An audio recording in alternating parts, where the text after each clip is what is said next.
Hello friends, welcome back to biology classes. आज का जो मेरा टॉपिक है वो टीथ एंड डेंटेशन। टीथ बहुत इंपॉर्टेंट टॉपिक है। टीथ से हर साल एग्जाम में बहुत से क्वेश्चन पूछते हैं। तो हम लोग सबसे पहले पढ़ते हैं टीथ के बारे में। Teeth the hard and usually pointed structure connecting the jaw bone in the buccal cavity are called the teeth. देखो बोल रहा है कि जो दांत होते हैं हमारे जबड़ों में एक बहुत हार्ड और पॉइंटेड स्ट्रक्चर होता है। तो जो हार्ड और पॉइंटेड स्ट्रक्चर होता है जो हमारे जबड़ों से जुड़ा होता है उसी स्ट्रक्चर को हम लोग टीथ कहते हैं। टीथ जो होते हैं दो प्रकार के होते हैं। देखो यहाँ पे देखिए टाइप ऑफ टीथ, यानी कि दांत के प्रकार। दांत जो होते हैं दो प्रकार के होते हैं। एक को हम लोग बोलते हैं इपिडर्मल टीथ और दूसरे को बोलते हैं ट्रू टीथ। ठीक है, तो दांत जो होते हैं दो प्रकार के होते हैं, इपिडर्मल और ट्रू टीथ। तो हम लोग सबसे पहले पढ़ते हैं इपिडर्मल टीथ के बारे में। इपिडर्मल देखो बोला कुछ ऐसे भी एनिमल्स होते हैं जिनमें टीथ जो होता है जॉ बोन में तो पाया जाता है लेकिन इपिडर्मल लेयर के अंदर इम्बेडेड होता है। तो वैसे टीथ को हम लोग बोलते हैं इपिडर्मल टीथ। इपिडर्मल टीथ को हम लोग एक्रोडोंट भी कहते हैं। एक्रोडोंट एक्रोडोंट मींस होता है कि कुछ ऐसे टीथ होते हैं, कुछ ऐसे दांत होते हैं जो बार बार रिप्लेस होते हैं, बार बार ग्रो करते हैं। तो वैसे टीथ को हम लोग बोलते हैं एक्रोडोंट और इपिडर्मल टीथ। तो जितने भी एनिमल्स, जितने भी कुछ एनिमल, कुछ ऐसे वर्टिब्रेट एनिमल होते हैं लाइक एम्फीबियन,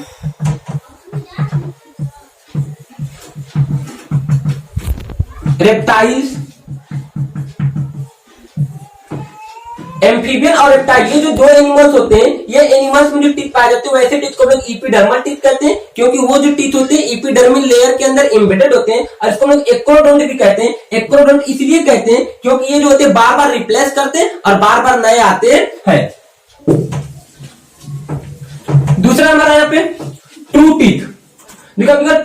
ट्रू टीथ जो होते हैं ये अगर एक बार रिप्लेस कर देते लाइफ में तो ये दोबारा ग्रो नहीं करते। तो वैसे टीथ को हम बोलते हैं true teeth. True teeth are found in the mammals. जो ट्रू टीथ होते हैं ये मैमल्स में पाए जाते हैं। जितने मैमल्स होते हैं उनके अंदर जो टीथ पाए जाते हैं तो वैसे टीथ को हम बोलते हैं true teeth. Like a man, जानते हैं कि अगर मैन में अगर एक बार जो दांत आ जाते हैं अगर ये रिप्लेस कर जाएंगे, अगर टूट जाएंगे तो दोबारा ग्रो नहीं करते। कुछ दांत ऐसे होते हैं कि जो एक बार रिप्लेस करते दोबारा ग्रो कर लेते हैं, लेकिन कुछ ऐसे होते हैं कि जो एक बार टूट जाते तो दोबारा ग्रो नहीं करते। तो वैसे टीथ को हम लोग बोलते हैं ट्रू टीथ। अगला टर्म है आप लोग का typical structure of teeth.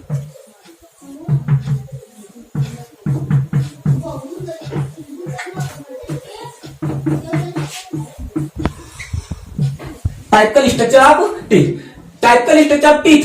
Teeth it is a divided into the three main part. The first part are called the crown, the second part are called the neck and third part are called the root.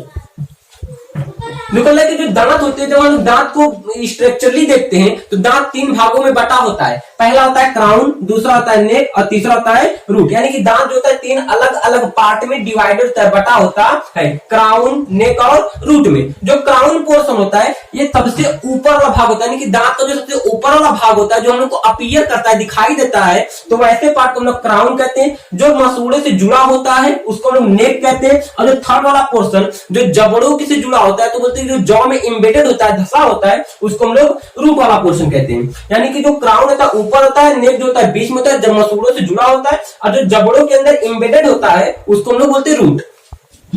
अब लोग इसका structure देखते हैं।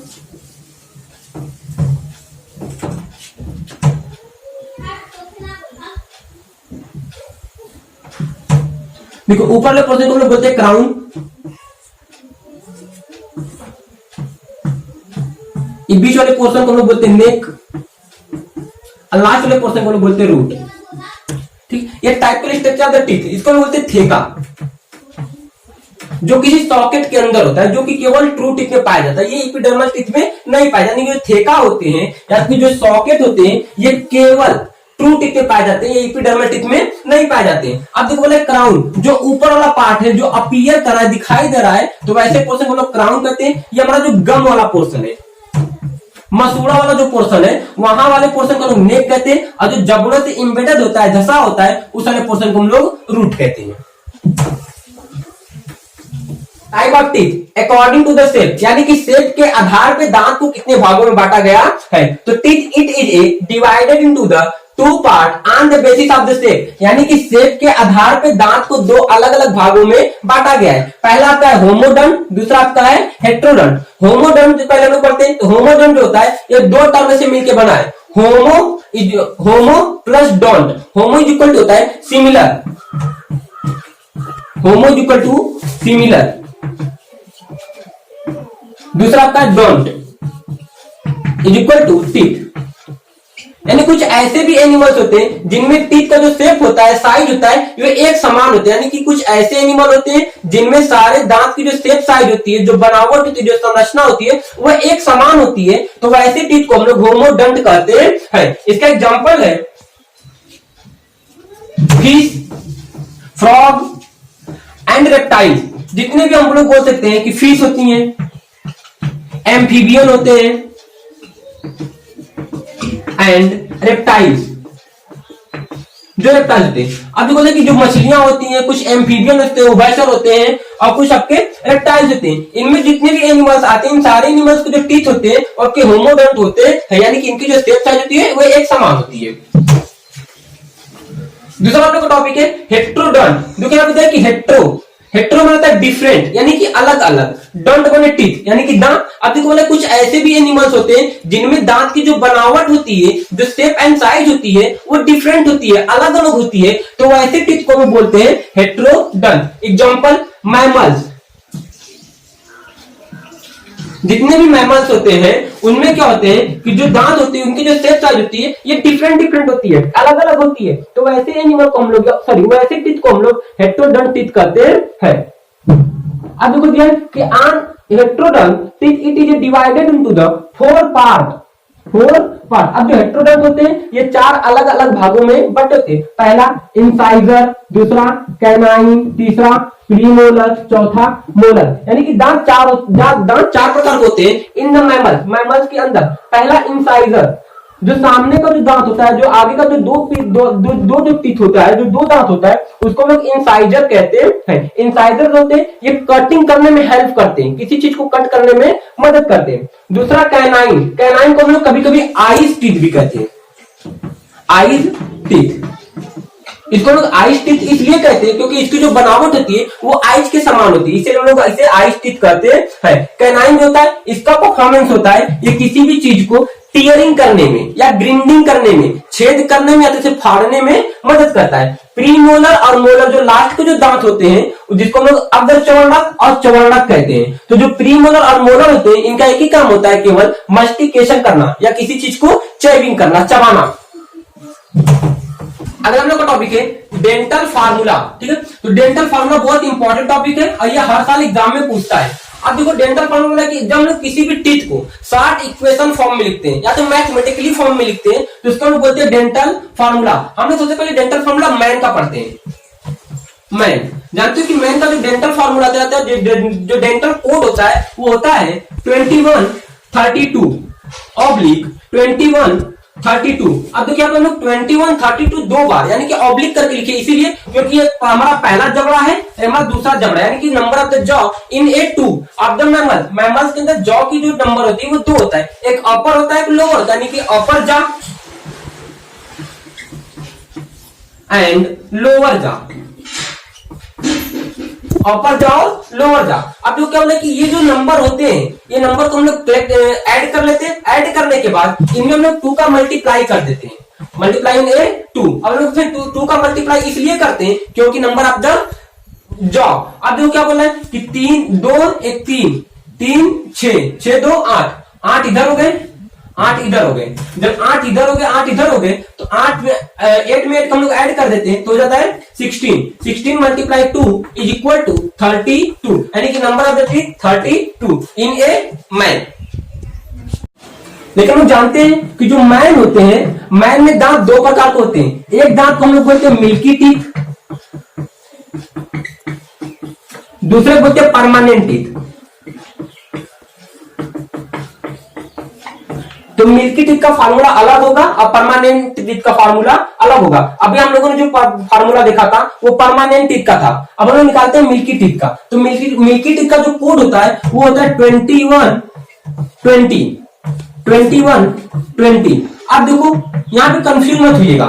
21-20 कहने का मतलब देखो, incisor, canine, premolar और मोलर, यानी कि ये दांत के नाम है। इंसाइजर, कैनाइन, प्रीमोलर, मोलर, जो मिल्की टूथ होते हैं, यानी कि जो चाइल्ड एडल्ट, जो चाइल्ड अवस्था में होते हैं, तो उनमें जो दांत होते हैं उनमें इंसाइजर की संख्या 2 होती है, कैनाइन की संख्या 1 होती है, प्रीमोलर की संख्या 2 होती है और मोलर की संख्या 0 होती है। मोलर नहीं पाया जाता है। अब इसको हम लोग ऐड कर लेते हैं, 2 1 3 2 5, 5 ऊपर 5 नीचे, यानी कि 10 मल्टीप्लाई 2 इज इक्वल टू 20, यानी कि number of the milky teeth in A 20 of the child. देखो बोला है कि जो मैन होते हैं, मैन के बच्चों में जो होता है मिल्की टीथ जो होते हैं उनकी संख्या जो होती है 20 होती है, और जो परमानेंट टीथ होते हैं उनकी संख्या जो होती है वो आपकी 32 होती है।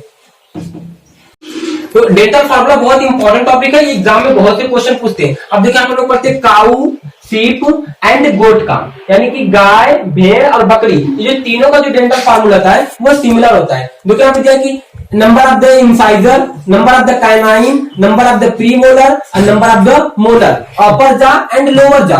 अपर जा में जो होते हैं काऊ, सीप एंड गोट के अपर जा में ये इंसाइजर और कैनाइन टीथ नील होते हैं, नहीं पाए जाते हैं, बट लोअर जा में प्रेजेंट होते हैं। हम लोग इसको ऐड कर लेते हैं, 3 + 3 is equal to 6 plus is equal to 3 + 3 6 + 3 9 + 1 10।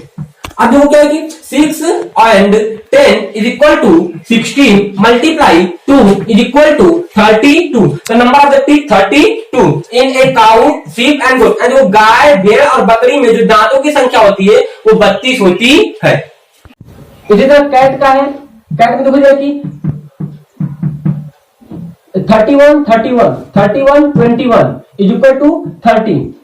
Rabbit, rabbit का बहुत इंपॉर्टेंट है, रैबिट का पूछता है। देखो लिखा है कि 20 33। अब देखो क्या बोला है कि इनमें जो number of the incisor, canine, premolar and molar, जब इंसाइजर और प्रीमोलर के बीच में टीथ नहीं होते, नील होते हैं, अब्सेंट होते हैं, तो वहां पर एक कैविटी होती है, एक खाली स्थान था। देखो यहाँ पे देखिए number of the incisor 2 and number of the premolar 3। तो नंबर ऑफ इंसाइजर और नंबर ऑफ प्रीमोलर 3, तो बीच में number of canine nil, number of canine नहीं है, एब्सेंट है। तो बोला कि जब नंबर ऑफ कैनाइन नहीं होंगे तो यहाँ पे दो दांतों के बीच में क्या होगा, कैविटी होगी, खाली स्थान होगा। तो जो कैविटी होती है, जो खाली स्थान होता है उसको हम डाइस्टेमा कहते हैं,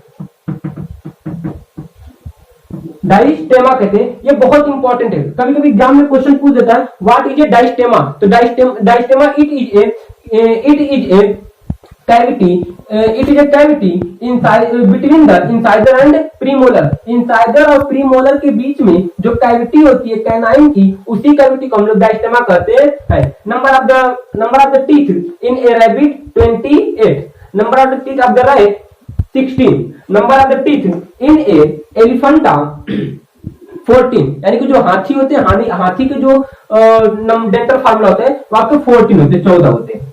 थैंक यू। अगला जो कोई इंपॉर्टेंट टॉपिक है फंक्शन ऑफ द टीथ, यानी कि दांत के कार्य। दांत जो होते हैं या हमारे बॉडी में फूड को कट करने में, फूड को टीयरिंग करने में या फूड को चेविंग करने में मदद करते हैं। यानी कि दांत जो होते हैं किसी भी चीज को काटने में, फाड़ने में, चीरने में और चबाने में मदद करते हैं, स्पेशली फूड। और जो दूसरा इसका इंपॉर्टेंट फंक्शन है, दांत जो होता है यह हमारे ऑफेंस और डिफेंस, यानी कि अपने बचाव के लिए और किसी के ऊपर आक्रमण करने के लिए, ये दोनों में मदद करते हैं। Thank you.